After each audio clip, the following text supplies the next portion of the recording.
Bien, ya hemos tocado algunos temas, incluso un poco prácticos respecto a la familia en las primeras sesiones.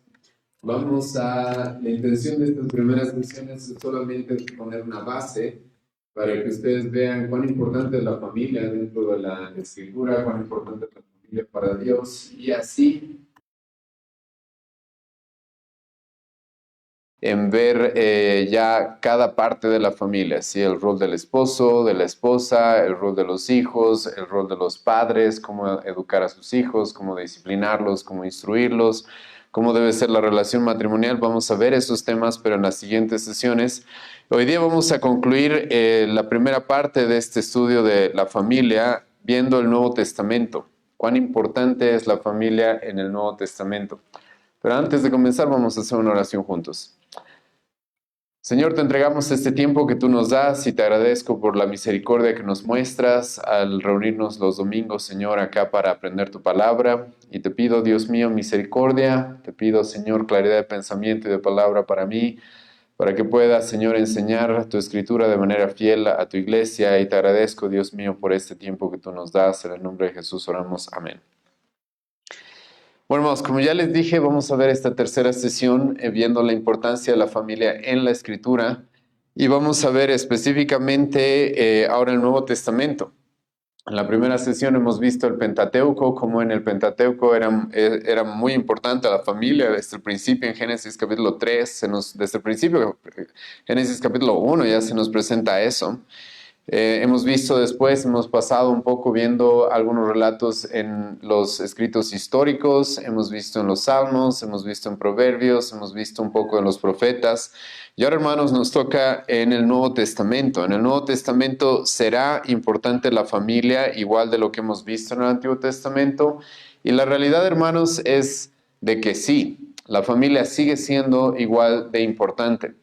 Y no sé si se acuerdan, pero hemos visto en la primera sesión, en el capítulo 3 de Génesis, de que parte de la promesa de Dios, hermanos, parte de la promesa de Dios para la salvación, para nuestra redención, esta promesa iba a involucrar a las familias.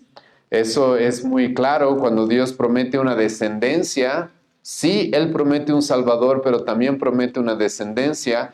Y hemos visto cómo en el libro de Génesis, dentro de lo que es la promesa de salvación, dentro de lo que es la promesa de redención, Dios involucra a la familia y la familia iba a estar relacionada con esto. Y no es por nada y no es coincidencia, hermanos, de que comenzamos el Nuevo Testamento literalmente topándonos con la historia de una familia. Incluso específicamente dos familias. Obviamente la familia más importante de la cual vino Jesucristo. El Nuevo Testamento comienza relatándonos la historia de María y de José y cómo María concibe de manera milagrosa. Así también nos encontramos con Elizabeth, con Zacarías, una pareja que no había podido tener niños, pero que de manera milagrosa Dios también les va a conceder el milagro de concebir a Juan el Bautista. Y hermanos, el Nuevo Testamento literalmente comienza con el relato de una familia. Nos relata la historia del matrimonio entre José y María, nos relata lo que sucedió ahí, nos relata incluso algo de la infancia de Jesucristo, hasta aproximadamente sus 12 años tenemos algo de información. Pero como les hago notar, hermanos, el Nuevo Testamento mismo comienza con una familia. Y esto es bastante interesante porque la Biblia comienza con una familia en el libro de Génesis y en los primeros capítulos del Nuevo Testamento comenzamos también la historia viendo a una familia. Ahora, en el ministerio de Jesucristo, hermano, y si quieren poner conmigo Mateo capítulo 5, versículo 27 al 30, Jesucristo va a hacer algo muy importante. Bueno, en el Sermón del Monte, Jesucristo está corrigiendo las falsas enseñanzas o la mala interpretación que tenían los judíos acerca de la ley, acerca del Antiguo Testamento, acerca de algunas cosas que Moisés había dicho. Y en Mateo 5, versículo 31 al 32, nos encontramos, hermano, con Jesucristo hablando Mateo 5, versículo 27 al 30, nos encontramos con Jesucristo, hermanos, hablando acerca del adulterio. Y Jesucristo, hermano, va a ser muy duro contra el adulterio, va a ser muy fuerte contra el adulterio, a tal grado que Jesucristo nos va a decir lo siguiente: oísteis que fue dicho, no cometerás adulterio. Pero yo os digo que cualquiera que mira a una mujer para codiciarla, ya adulteró con ella en su corazón. Hermano, ahora, ¿por qué menciono esto respecto a la familia? Porque el adulterio, hermano, es un pecado que específicamente afecta la unidad de la familia. El pecado del adulterio, hermano, es algo que va completamente en contra del propósito y el diseño que Dios tiene para la familia.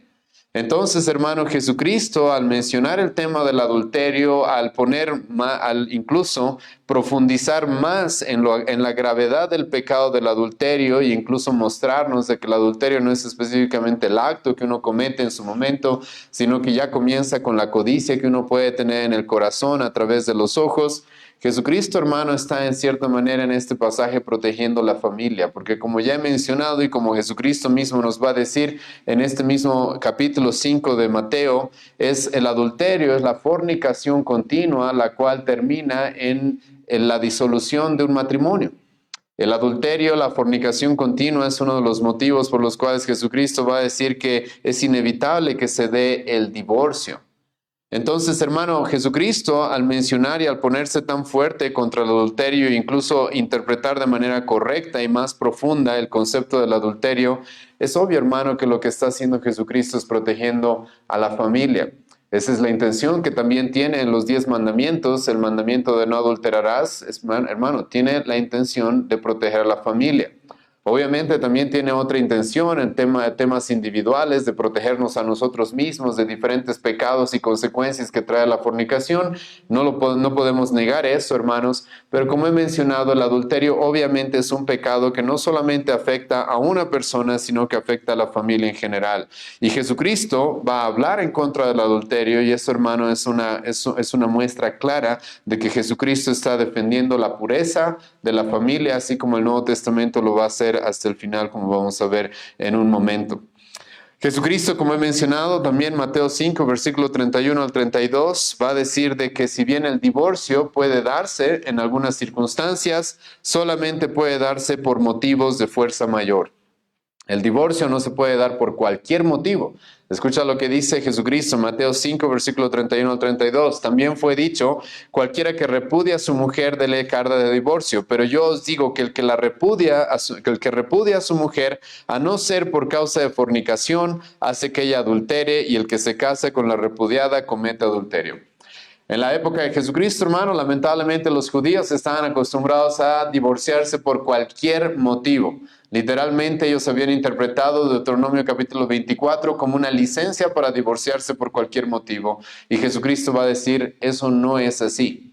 El divorcio solamente se puede dar cuando hay un adulterio, fornicación continua de una de las partes. Entonces, ese es un motivo para el divorcio, pero si no, el divorcio no debería ser lícito, no debería ser legal, no debería ser bien visto por cualquier tipo de motivo. Esto, hermano, una vez más, es Jesucristo guardando la pureza y cuidando la santidad del matrimonio, así como Dios ha querido desde el principio. El afirmar de que el divorcio no se puede dar por cualquier motivo, sino que debe ser por algo que realmente sea de fuerza mayor, es Jesucristo, hermano, en este pasaje mostrándonos la importancia del matrimonio. Ahora, antes de pasar, hermanos, de Jesucristo, ahora hay varios pasajes en los que Jesucristo va a afirmar, por si acaso, el matrimonio y el diseño original. Uno de esos está en Mateo capítulo 19. También quiero tocar, hermanos, un tema que creo que es muy importante, porque lamentablemente en nuestra época he escuchado personas utilizar a Jesucristo como una excusa para elevar la soltería, ¿sí? Y hermanos, yo estoy completamente en contra y hemos hablado de esto en algunas otras sesiones sobre la familia que transmitimos los días lunes, porque sinceramente creo que es un error de muchos, incluso teólogos en nuestra época, querer de alguna manera elevar y poner la soltería en una posición muy elevada, incluso al mismo nivel que el matrimonio muchas veces.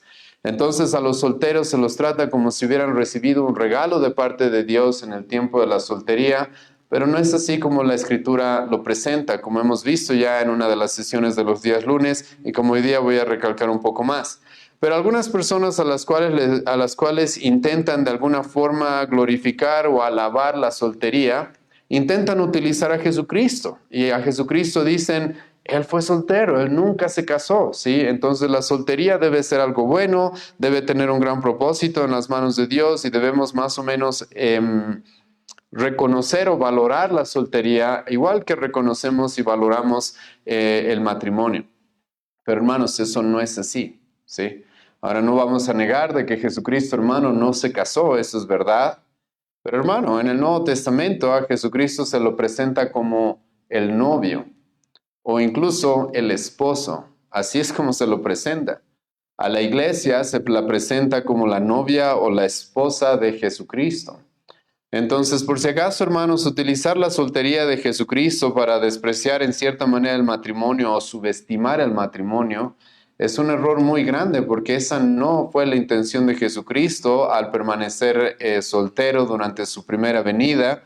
Y como he mencionado, el Nuevo Testamento va a ser explícito cuando nos diga de que Jesucristo es el esposo. Juan el Bautista lo va a presentar así. Juan capítulo 3, Juan el Bautista va a presentar a Jesucristo como el esposo, el cual ha venido por su esposa. Jesucristo mismo le va a decir a sus discípulos y a los judíos en su época, les va a decir, ¿por qué mis discípulos van a ayunar cuando estamos de fiestas? Porque el esposo está acá, ¿sí? Cuando estamos de bodas no es necesario ayunar porque el esposo ha llegado, no estamos en un momento de sufrimiento o de luto. Y hermano, a Jesucristo se lo presenta así. Es por eso que sinceramente creo que es un error muy grande, por si acaso, intentar utilizar a Jesucristo como para exaltar de alguna forma la soltería. Porque a Jesucristo no se lo presenta así en el Nuevo Testamento, a él se lo presenta como el novio que vino por su novia, que vino por su esposa, la cual es la iglesia. Ahora, ¿qué es lo que sucede más adelante, después de los evangelios? ¿Sí? Los apóstoles, hermanos, igual van a hacer énfasis en el valor que tiene la familia, en el ministerio que ellos comienzan en el libro de Hechos, vamos a encontrarnos con eso. Escucha lo que dice Hechos capítulo 2, y esta es la primera prédica de Pedro en el libro de Hechos, Hechos capítulo 2, versículo 39. Pedro está predicando el evangelio, Pedro está confrontando a los judíos con su pecado y con el gran error que cometieron, la gran maldad que cometieron al matar a Jesucristo, ¿sí? al haberse aliado con los romanos para asesinarlo. Y Pedro los está confrontando, Pedro les está mostrando quién es Cristo en las Escrituras. Y escucha lo que Pedro le va a decir a estos judíos. Pedro va a tener en su mente todavía lo importante de la familia. Escucha Hechos capítulo 2, versículo 39. Hechos capítulo 2, versículo 39. Porque para vosotros es la promesa, y para vuestros hijos, y para los que están lejos, para cuantos el Señor nuestro Dios llamare. Esto, hermanos, es bastante importante comenzando el libro de Hechos, porque hay algo que tú vas a encontrar en el libro de Hechos de manera repetitiva, ¿sí? Y es de que constantemente vamos a encontrarnos con casas enteras llegando a la salvación, casas enteras llevando al Evangelio. Porque si han prestado atención a lo que hemos visto en el Antiguo Testamento, hermano, Dios nunca tuvo la intención solamente de salvar individuos. Dios nunca tuvo la intención de solamente salvar individuos como si estuvieran aislados de sus familias, sino que como hemos visto en el Antiguo Testamento, Dios salva al pueblo de Israel y ahora les dice, ustedes dedíquense a que sus hijos me conozcan, a que sus hijos conozcan la salvación que yo les he provisto. Como hemos visto en el Antiguo Testamento, hombres fieles y sinceramente ejemplares para nosotros como Josué, un hombre como Josué va a terminar diciendo, yo y mi casa vamos a servir al Señor. Como hemos visto, hermanos, y esto es muy claro en el libro de Proverbios, hemos visto eso la semana pasada, cómo es que Salomón está tan preocupado porque sus hijos lleguen a la salvación, su hijo llega a la salvación y su hijo se dedica a instruir a las demás generaciones. En el Nuevo Testamento, hermano, no podríamos esperar algo distinto. En el Nuevo Testamento está bien, hay un montón de judíos los cuales están diciendo qué vamos a hacer para ser salvos, están llegando a la salvación de Jesucristo, están llegando a la salvación que Él nos proveyó. Pero Pedro les recalca, esta salvación no es solamente para ustedes. Ustedes no deberían estar preocupados solamente por ustedes como individuos, irse al cielo y estar reconciliados con Dios, sino esta salvación también es para sus hijos. Es por eso que una y otra vez, como ya les dije, en el libro de Hechos vas a encontrar de que casas enteras van a llegar a la salvación. Una famosa frase del apóstol Pablo en Hechos capítulo 16, cuando le dice al carcelero de Filipos, tú y tu casa serán salvos. Ahora, por si acaso, esa no es una promesa, por si acaso de que cuando uno se convierte, toda su familia va a llegar a la salvación, aunque muchas veces eso sucede. Pero, hermano, es un patrón que Dios claramente quiere que veamos, de que la salvación, cuando una persona llega a la salvación, eso no debería quedarse en uno solo, sino que eso debería expandirse, y sobre todo cuando esto toca a los padres, aquellos que están a cargo de una familia, sí o sí ellos deberían involucrarse en la instrucción, en la amonestación, en la disciplina dentro del hogar para que las siguientes generaciones también conozcan a nuestro Salvador, como vamos a ver más adelante.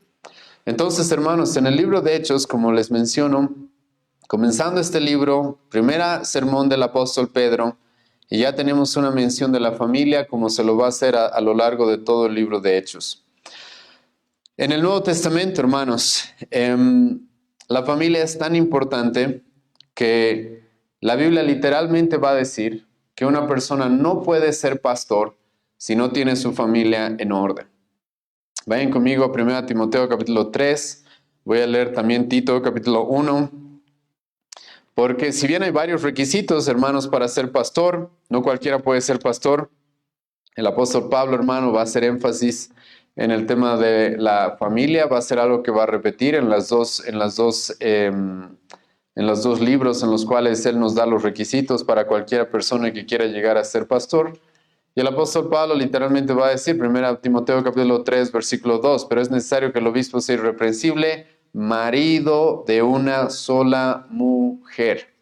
Marido de una sola mujer. Es un hombre el cual es fiel a una esposa, es un hombre el cual no puede estar acusado de adulterio, es un hombre el cual no puede estar acusado de inmoralidad, es un hombre el cual sabe mantener una relación y la promesa que se hace en el matrimonio delante del Señor hasta el final de su vida. Ahora, hay varias cosas, hermano, que aclarar obviamente en este tipo de pasajes, por si acaso lo hemos aclarado en otras sesiones en la cual hemos expuesto este pasaje. Siempre surge la pregunta si un pastor puede ser divorciado, o qué pasa si es viudo, o qué pasa si es soltero. Hemos respondido todas esas cosas por si acaso en otras sesiones, las cuales les animo a buscarlas en el Facebook, en YouTube, donde tenemos las prédicas.